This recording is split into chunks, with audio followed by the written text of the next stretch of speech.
O líder dos apóstolos está morto. Mas eles não vão deixar a sua mensagem morrer.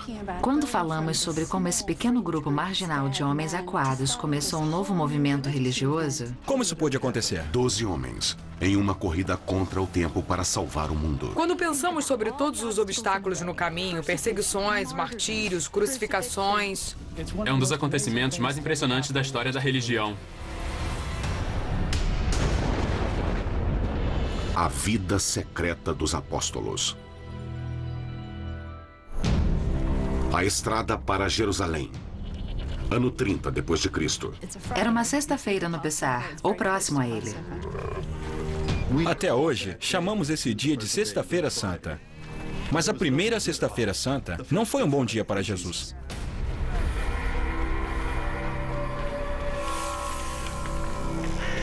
Os romanos gostavam de inventar as formas mais cruéis de matar as pessoas, mas a crucificação é uma das piores.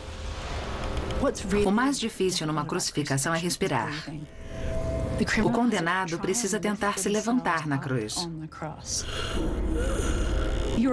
É possível sobreviver, desde que a pessoa possa se suspender e ter espaço suficiente no peito para que os pulmões funcionem.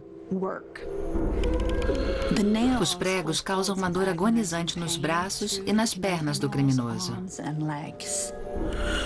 Quando a pessoa ficava muito cansada, o peso caía sobre os pulmões, causando sufocamento. Mas às vezes isso podia durar dias.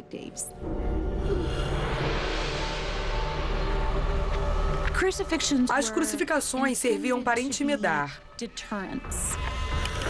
Era um aviso para os outros, caso se rebelassem contra o Império Romano. Morreriam dessa forma, humilhante, excruciante. Não é por acaso que a palavra excruciante tem uma cruz na sua raiz. Você pode sofrer essa morte terrível. Historicamente falando, eu não imagino que Jesus fosse cercado por uma multidão. Maria Madalena e as mulheres ficaram de vigília. Mas os apóstolos, os discípulos em quem Jesus mais confiava, não estavam lá. Eles estavam claramente ausentes.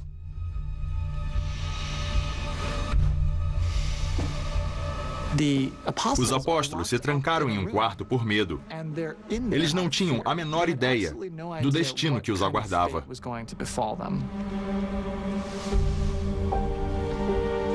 Parece que eles se esconderam, o que faria sentido. Se Jesus foi preso por motivos políticos por se declarar o rei, quem o seguisse também teria sido condenado como insurgente.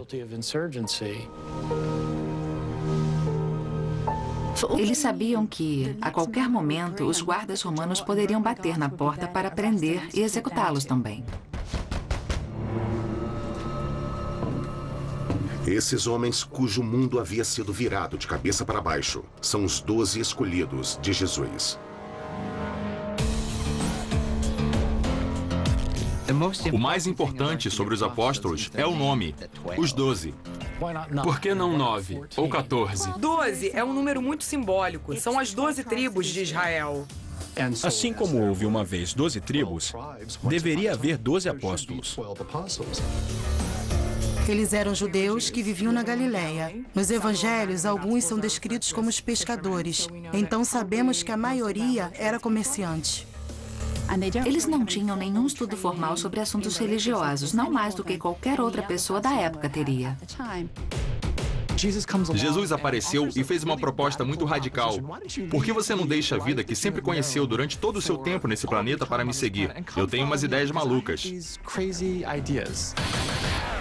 Mas os nomes, quem eram essas pessoas exatamente, não fica muito claro. Todos os evangelhos mencionam os 12. Alguns listam esses 12, mas os nomes são diferentes. Se existe um grupo de referência entre os apóstolos, não são necessariamente os 12. Na verdade, são 3 dos apóstolos: Pedro, Tiago e João, filhos de Zebedeu. Jesus sempre conversava com eles em particular para dar instruções e fazer revelações especiais. Eles estavam lá desde o começo. Pedro é o mais conhecido entre os 12 discípulos, porque ele era o braço direito de Jesus. Ele originalmente não se chamava Pedro. Esse foi o apelido que Jesus deu a ele. O nome veio do grego Petra, que significa pedra. Mas quando lemos sobre a vida de Pedro, ele não parece uma rocha. Parece mais areia movediça. Como quando cortou a orelha de um dos homens enviados para prender Jesus e horas depois negou conhecê-lo. Quando perguntado se conhecia ou estava viajando com Jesus, ele negava prontamente qualquer envolvimento com essa pessoa. A tradição diz que Pedro mentia. Pedro fracassou. E é um momento de grande frustração para ele. Um momento que teria sido inimaginável alguns dias antes.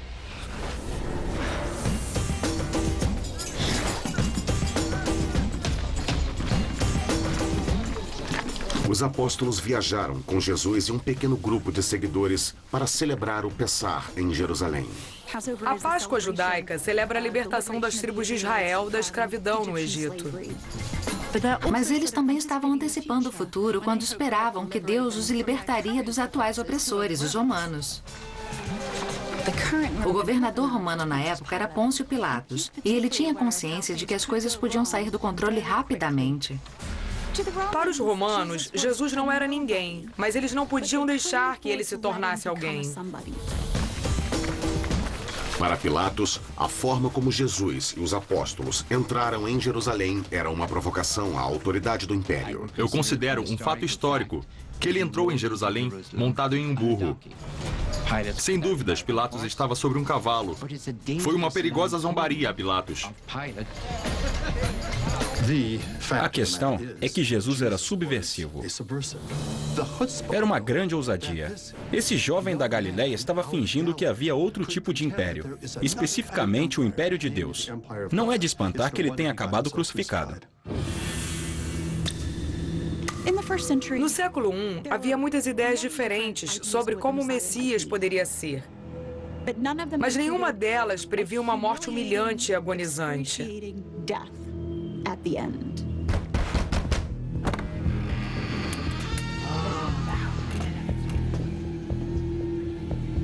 Nesse momento, quando estavam no cômodo superior, eles estavam apavorados, confusos e desesperados. Aquilo não era o que eles esperavam. Eles estavam errados de seguir aquele sujeito? Ele alegava ser quem não era? Essas pessoas deixaram suas famílias. Literalmente abandonaram suas vidas para seguir esse cara. Não dava para voltar e dizer, puxa, eu estava errado. Então, eles tinham que decidir o que fazer. Apenas algumas horas depois de ser pregado na cruz, Jesus de Nazaré morreu. Sua morte reuniria os apóstolos em um dos eventos mais misteriosos do início do cristianismo. 2 dias depois, na manhã de um domingo. É o primeiro dia da semana e várias seguidoras de Jesus, inclusive Maria Madalena, chegaram ao túmulo com algumas especiarias. Elas tiveram uma surpresa ao encontrar a sepultura vazia. O corpo de Jesus havia desaparecido. As mulheres foram as primeiras a entrar depois que o túmulo foi lacrado 2 dias antes. Então, uma pista secreta foi revelada. 2 imagens apareceram para elas. E uma das figuras disse, por que vocês procuram os vivos entre os mortos? As mulheres fugiram. Maria correu para informar os apóstolos sobre a estranha visão e o corpo desaparecido. Mas eles não acreditaram. Por motivos óbvios, porque parecia inacreditável que alguém pudesse voltar à vida. Eis que Pedro vai até lá e descobre que as mulheres estavam certas. O túmulo estava vazio e Jesus tinha sumido. Acho que a realidade é que os historiadores não sabem o que aconteceu com o túmulo vazio. O que sabemos com razoável certeza é que algum tempo depois da morte de Jesus, seus seguidores disseram que ele havia voltado à vida.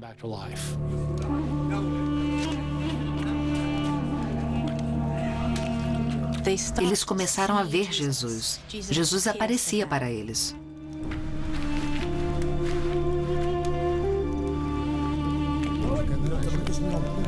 Então aconteceu mais uma vez. Jesus apareceu para seus discípulos e eles acharam que era um fantasma. Como resposta, ele se juntou a eles para jantar e comeu peixe assado. Jesus estava com fome e queria comer. Ele tinha estado morto por 3 dias. Fantasmas não comem. Então, eles sabiam que ele era um homem de verdade. O verdadeiro Jesus estava diante deles. A mensagem era que Jesus tinha voltado. Mas ele voltou extraordinariamente normal, como costumava ser. Não era uma visão, não era um fantasma, era uma ressurreição física. Os apóstolos estavam convencidos de que Jesus tinha voltado da morte. Como fato, era improvável. Mas essas visões eram absolutamente reais para eles. Eles estavam mesmo tendo visões ou estavam apenas sofrendo alucinações coletivas causadas pelo estresse psicológico? É possível.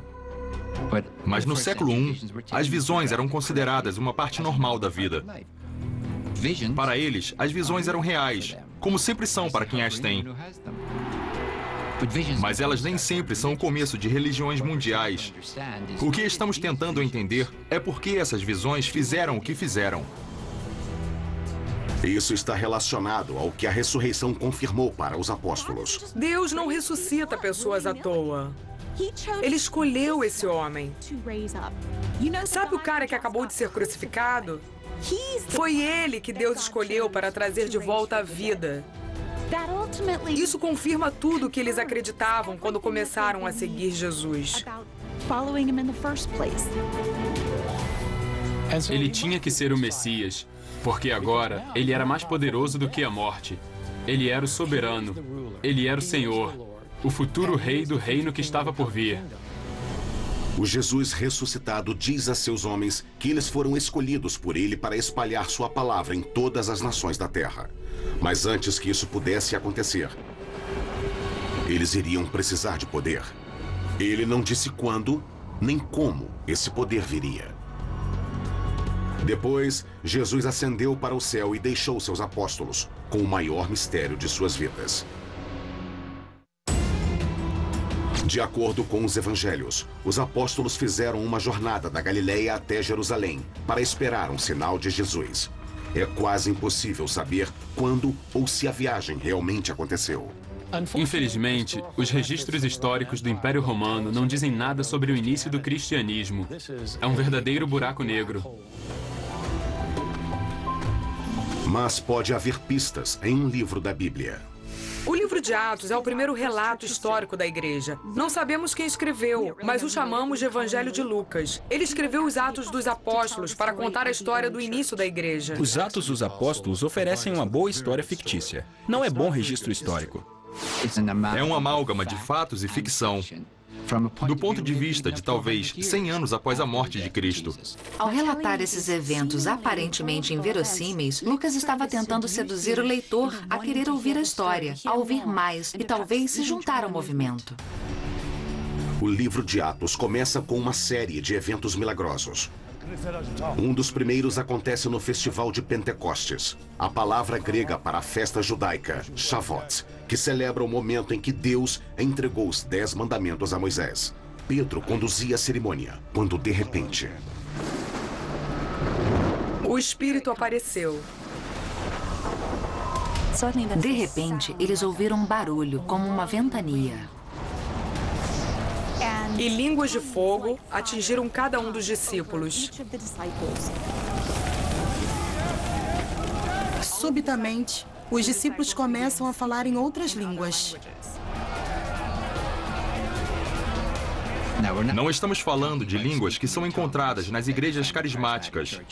Estamos falando de poliglotas instantâneos. Todos podiam falar todas as línguas. Jesus se foi, mas seu espírito ficou. Seu espírito era um poder galvanizador. É uma história fantástica. Segundo o livro de Atos, Pedro levantou no dia de Pentecostes, fez um sermão e milhares de pessoas se converteram. Alguns dias depois, ele fez outro sermão e outras milhares de pessoas se convertem. Dentro de alguns meses, 2/3 de Jerusalém eram cristãos. Isso absolutamente não é verdade. Não aconteceu de jeito nenhum. O meu palpite é que estamos falando de dezenas de cristãos que se juntaram à igreja nos anos 30, talvez centenas de pessoas, mas não centenas de milhares. Mas o assunto do relato de Pentecostes não são os números exatos, mas como os apóstolos foram transformados. Esse é o ponto principal. Eles se sentiam confiantes para sair e espalhar a mensagem. É nesse momento que eles passaram de discípulos a apóstolos, os mensageiros de Deus. O termo apóstolos vem da palavra grega apostoli, que significa enviar à frente, enviar numa missão. Eles estavam encarregados de espalhar a mensagem de Jerusalém aos confins da terra. Mas antes de conquistar o mundo, eles teriam que enfrentar a Palestina, um passo de cada vez. Era um movimento pequeno no começo. Não existiam igrejas, catedrais. Nada estava sendo construído. Eu imagino que Jesus ficaria surpreso, se não horrorizado, com a instituição da igreja dos dias de hoje. Jesus não fundou nada. Ele era um judeu com uma mensagem judia sobre Deus e o império de Deus. E ele certamente não concebeu nada que envolvesse construções, grandes orçamentos e envolvimento político com o status quo.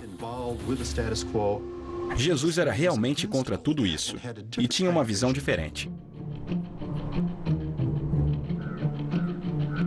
Eles não estavam muito interessados em construir igrejas ou qualquer tipo de estrutura porque o fim do mundo estava chegando. A mensagem de Jesus teria sido que a chegada do reino de Deus era iminente. A ressurreição de Jesus era um sinal de que o fim dos tempos estava começando. Aqueles que o seguissem, aqueles que acreditassem em Deus, seriam salvos. Não fazia sentido construir prédios se tudo seria destruído em 2 ou 3 anos. Então o método deles era ir aos lugares, evangelizar o povo e seguir adiante. Eles realmente achavam que estavam à beira do abismo do fim dos tempos. E foi isso que induziu os apóstolos a difundir a mensagem tão rápido e tão amplamente. Esse tipo de vida nômade poderia ser descrito como um tipo de desabrigo consciente. Mas eles precisavam se encontrar em algum lugar. A questão é, onde eles se reuniam? Os pagãos tinham templos. Os judeus tinham sinagogas. Os apóstolos tinham a sala de jantar. Os apóstolos provavelmente se reuniam em casas particulares. E espalhavam a mensagem de Jesus dessa forma. As mulheres que eram responsáveis por administrar a vida doméstica eram muito importantes nesses lares. Mulheres ricas abriam suas casas oferecendo abrigo e comida aos discípulos. As mulheres, em geral, serviam como patronos dos apóstolos. Alguns pesquisadores acreditam que Maria Madalena era uma das muitas mulheres ricas que apoiavam os apóstolos e seus seguidores. Sabemos que existe uma passagem no livro de Lucas mencionando que ela ofereceu seus recursos ao movimento de Jesus. Mas de onde veio seu dinheiro? Será que ela era de fato a prostituta que tem sido retratada há cerca de 1.400 anos? No Novo Testamento, não existe nada indicando que ela fosse uma prostituta ou uma mulher adúltera. O meu palpite é que ela era uma viúva rica, que administrava um grande negócio de pesca. É possível que o nome de Maria Madalena venha de Magdala, uma vila pesqueira no Mar da Galileia. Nós simplesmente não sabemos. Os evangelhos não estavam interessados em falar sobre ela. Eles não dizem, por exemplo, se Maria Madalena teria optado por manter seu apoio ao movimento de Jesus em segredo. Os romanos haviam executado Jesus. Por que não iriam perseguir também seus seguidores? É comum a ideia de que quando o cristianismo começou, foi imediatamente declarada uma religião ilegal e os cristãos tiveram que se esconder em catacumbas. Esse ponto de vista decorre principalmente de assistir filmes demais. Os seguidores de Jesus definitivamente não foram caçados pelos romanos no ano 34 ou 35. Nos primeiros anos, os romanos não faziam distinção entre os que chamamos de cristãos e os judeus. E dá para entender por quê. Eles cultuavam o mesmo Deus, liam os mesmos textos, usavam a mesma língua. Eles eram judeus. E os romanos têm um histórico de deixar os judeus em paz. Ironicamente, a rede de estradas romanas, construída para transportar exércitos, pode ter ajudado os apóstolos a difundir o movimento cristão rapidamente. O Império Romano forneceu estradas excelentes e cidades maravilhosas. Tudo isso contribuiu para a disseminação do cristianismo. O crescimento da religião deve muito ao mundo romano e à sua infraestrutura. Se você perguntasse a um soldado romano se ele tinha ouvido falar de Jesus, mesmo alguns meses depois da crucificação, ele provavelmente diria que não. Mas para a instituição judaica, não era tão fácil esquecê-lo. Para os judeus, Jesus era visto como uma fraude ridícula. Talvez até mais depois que morreu. Teria sido muito difícil convencer os judeus de que Jesus era o Messias. Quando se fala sobre o papel do Messias no judaísmo do século I, seria expulsar os romanos. Ele seria o novo Moisés ou o novo Davi. Ninguém esperava que o Messias fosse crucificado. E era muito difícil convencer os judeus disso. Especialmente um judeu como Paulo de Tarso. Ninguém sabia na época, mas esse homem viria a ter um impacto tão grande sobre o nascimento do cristianismo como o próprio Jesus. Sabemos muito sobre Paulo porque ele fala de si mesmo nas suas epístolas. Ele foi criado como um judeu muito fervoroso e, quando ouviu falar sobre os cristãos, começou a persegui-los. Nessa época, Paulo era radicalmente contra os judeus cristãos. Um deles era um jovem chamado Estevão. Estevão foi um líder cristão que fez um sermão atacando o templo judeu. Segundo o que consta nos Atos, ele basicamente condenava os judeus por terem sempre rejeitado e matado os profetas, assim como tinham rejeitado e matado Jesus. Paulo não nega que queria destruir judeus cristãos como Estevão, mas não chega a admitir que foi cúmplice de assassinato. Essa parte da história ficou para os Atos dos Apóstolos.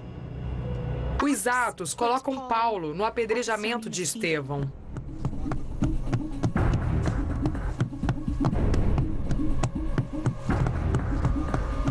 O Sinédrio, a Corte Suprema Judaica em Jerusalém, condenou Estevão à morte por suas crenças subversivas. Foi o primeiro martírio cristão e aconteceu fora de Jerusalém.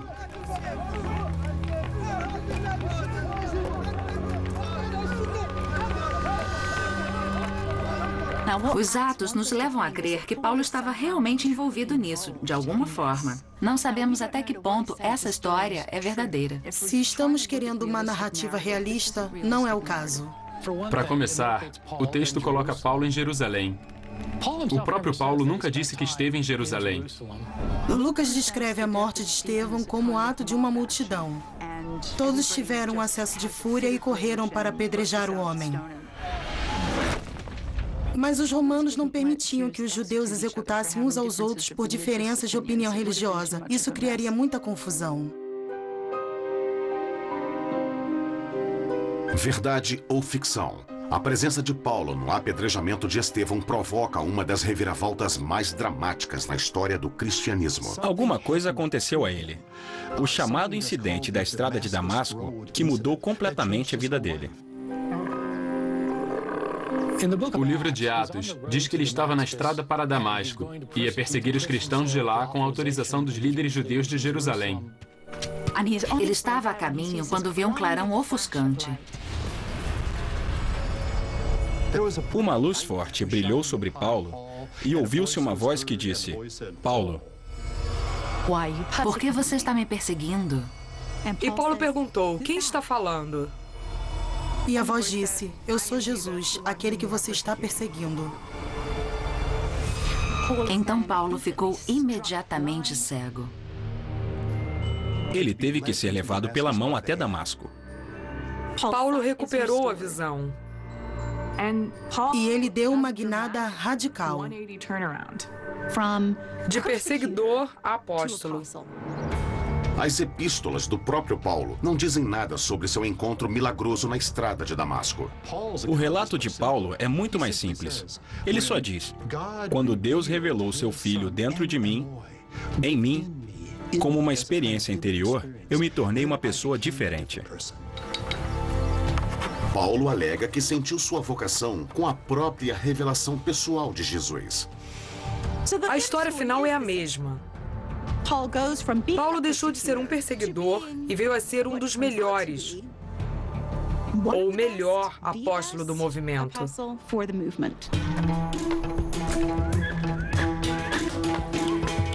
O melhor jeito era pegar a estrada e começar a caminhar. Paulo tinha um plano: ir para o norte. Ele realizou uma série de jornadas pela Ásia Menor e pela Grécia. Algumas pessoas calculam que Paulo chegou a viajar 16 mil quilômetros. No mundo antigo, isso não era fácil.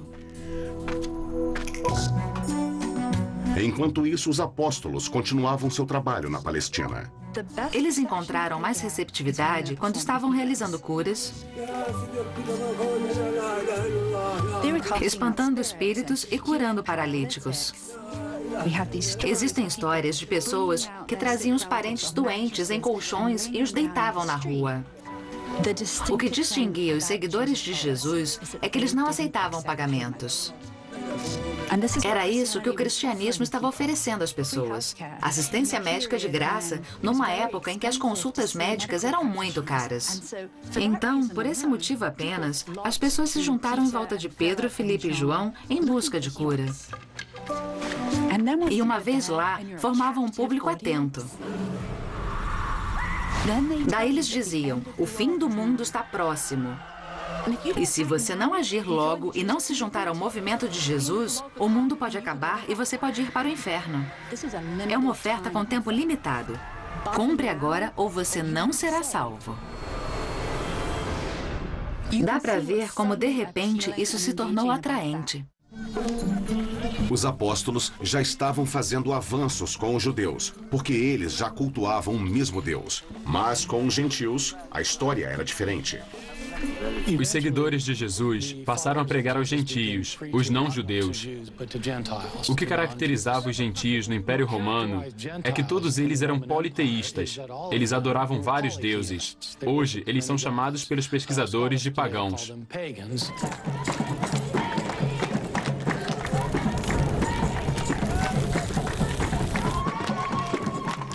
A atmosfera religiosa na antiguidade era muito diversificada. Os pagãos podiam venerar qualquer deus que quisessem. Eles podiam adorar os grandes deuses da mitologia grega e romana.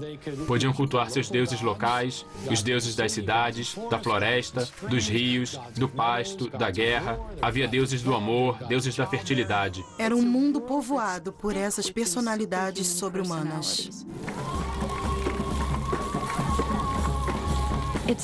Era uma espécie de buffet de religiões. As pessoas podiam ter o quanto quisessem de qualquer coisa. Então, quando os apóstolos insistiam para que os pagãos abrissem mão de todos os seus deuses, estavam diante de um problema. Tudo era uma questão de poder. As religiões pagãs enfatizavam que os deuses favoreciam os seus adoradores. Nós não podemos controlar a chuva, mas os deuses podem. Não podemos controlar se as colheitas serão boas. Não podemos controlar se o gado se reproduz ou não, mas os deuses podem. Os deuses podem fazer coisas por nós. E quando você vira as costas para eles... Um ser humano vai pagar o preço. Existem pessoas entre nós que não estão adorando os deuses. Por isso, eles estão causando esses problemas. Esse é o principal motivo que levou à perseguição dos primeiros cristãos. Sempre que acontecia um desastre em uma cidade e os cristãos estavam lá, eles naturalmente eram considerados culpados. Por outro lado, Paulo estava tendo sucesso ao espalhar a mensagem de Jesus entre o povo gentil da Grécia e da Ásia Menor. Paulo se estabeleceu de uma forma um tanto audaciosa como o apóstolo dos gentios.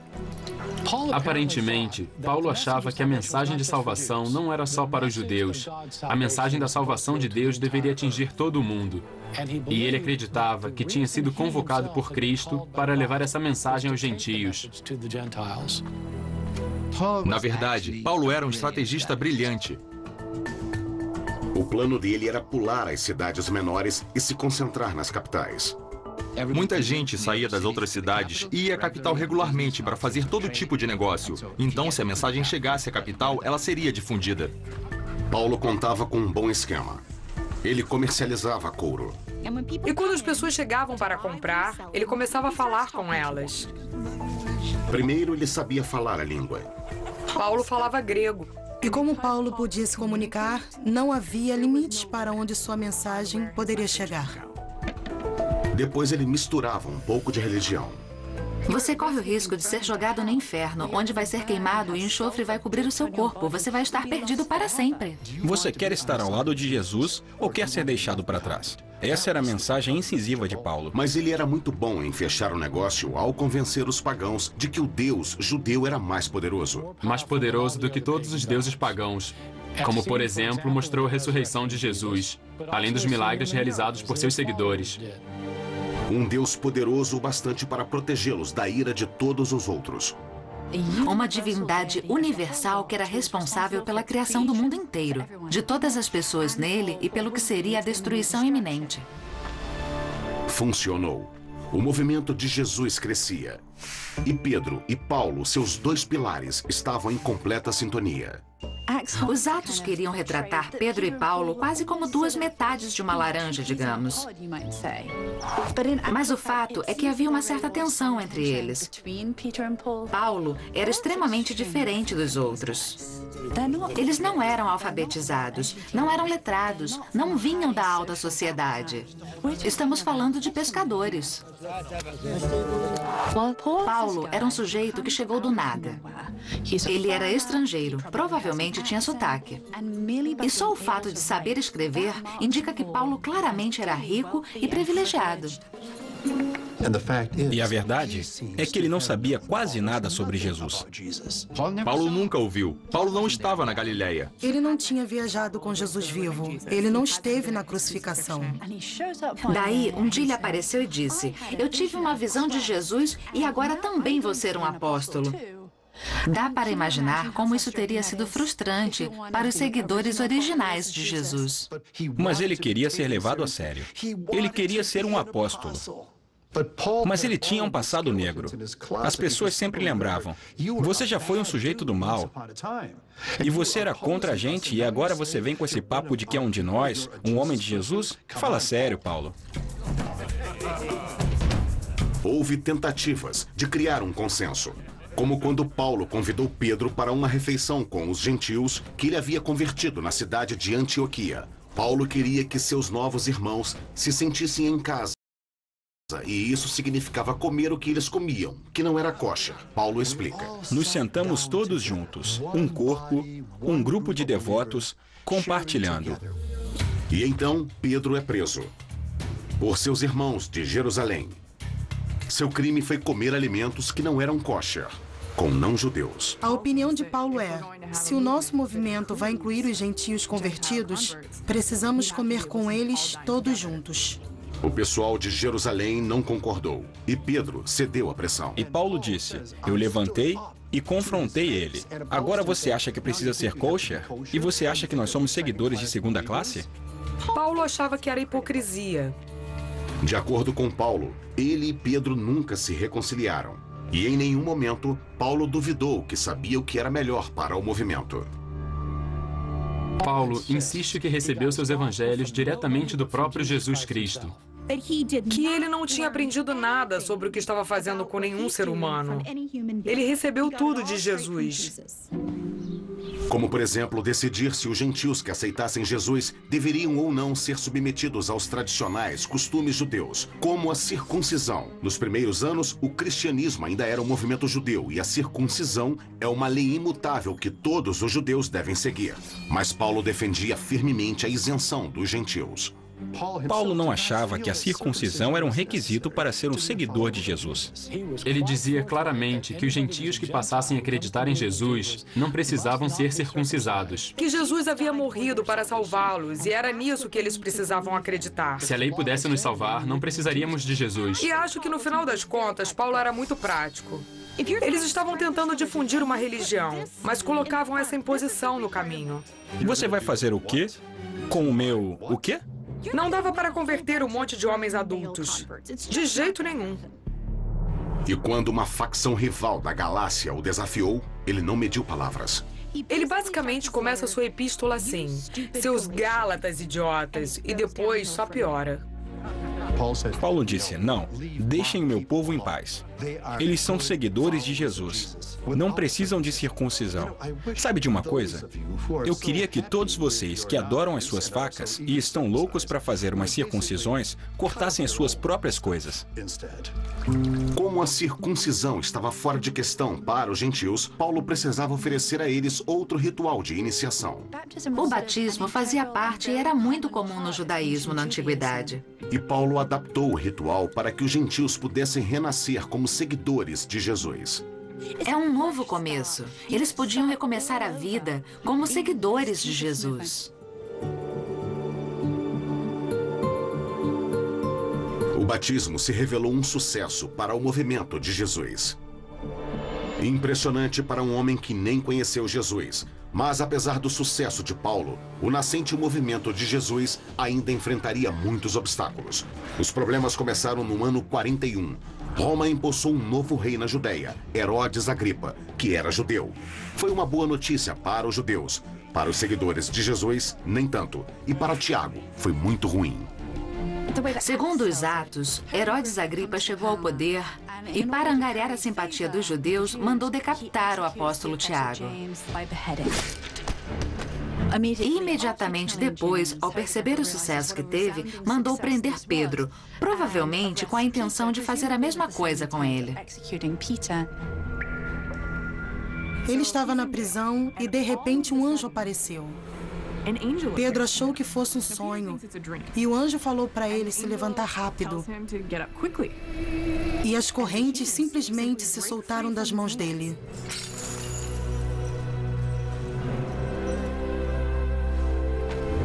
Depois da fuga milagrosa em Jerusalém, Pedro evitou chamar a atenção. Mas, 1.400 quilômetros ao norte, Paulo fazia o contrário. No ano 50, ele chegou à cidade grega de Filipos, continuando sua missão com os gentios. Para Paulo, um dia bom era quando ele conseguia converter mais uma alma, mesmo que isso envolvesse o exorcismo. O alvo foi uma jovem escrava que era vidente. Seus transes rendiam muitos lucros. Paulo não suportou ver a garota possuída por um demônio.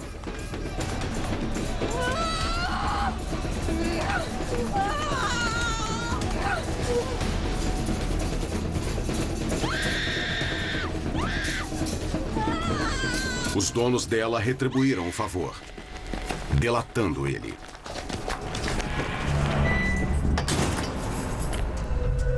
Ao longo da década seguinte, Paulo se tornou muito familiarizado com os calabouços romanos. Paulo escreveu muito, falou muito, converteu muita gente e ficou muito tempo na prisão. Mas ele sonha em levar sua missão até Roma.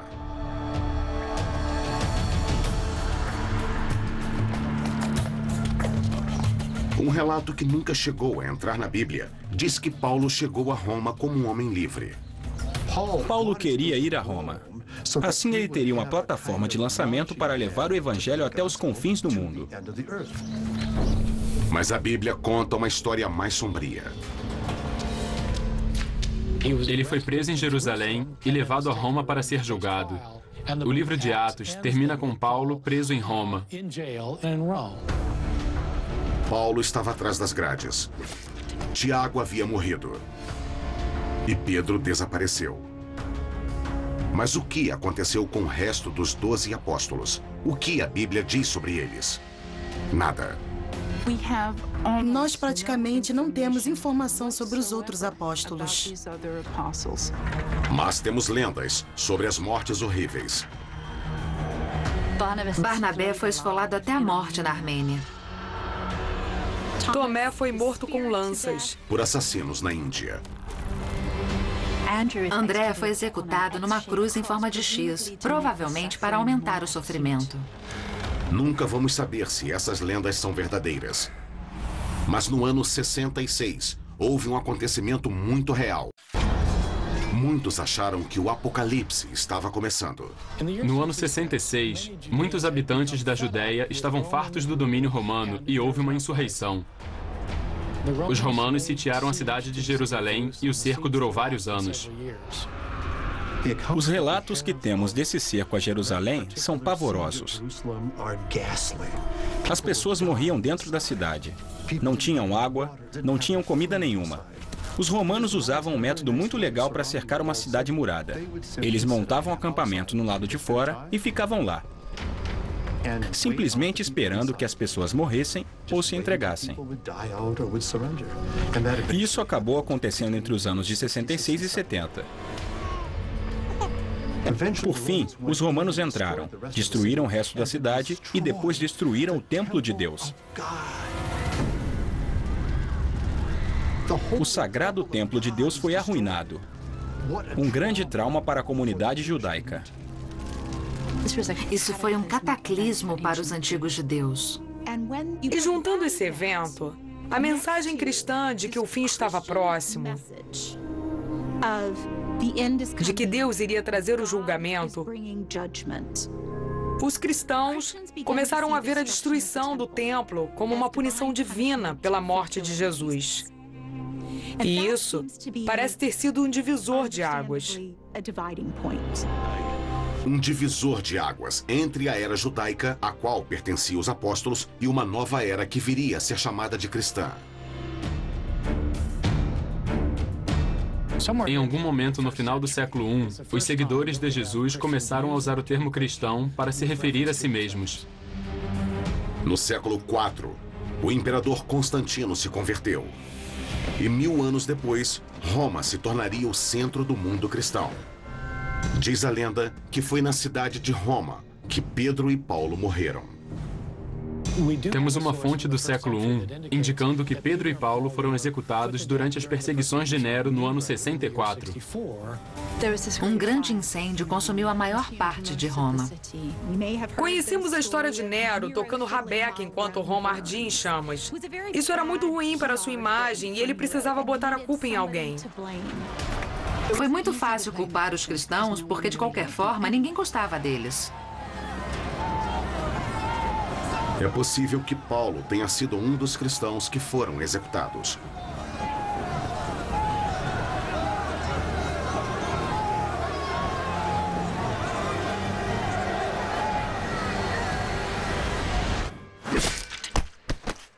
Paulo foi decapitado. Mas nessa hora aconteceu uma coisa interessante. Leite jorrou do pescoço dele em vez de sangue. Sua morte, ironicamente, não foi a morte, mas a vida. E o leite é o que dá a vida. Então, ao matar Paulo, os romanos, sem querer, o devolveram à vida. A morte de Pedro é igualmente singular. Pedro foi crucificado, mas de cabeça para baixo. Dizem que ele foi crucificado assim porque achava que não era digno de morrer como Jesus morreu. Mas não é o que ele diz nos Atos de Pedro. Ele quis ilustrar como o mundo estava de cabeça para baixo, como estava cheio de pecado, e a cruz iria endireitá-lo.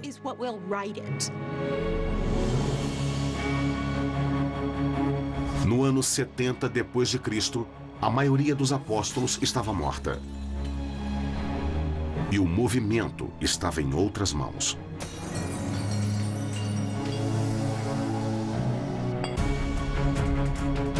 Os primeiros apóstolos não convertiam milhares de pessoas de uma vez, mas algumas pessoas aqui e ali.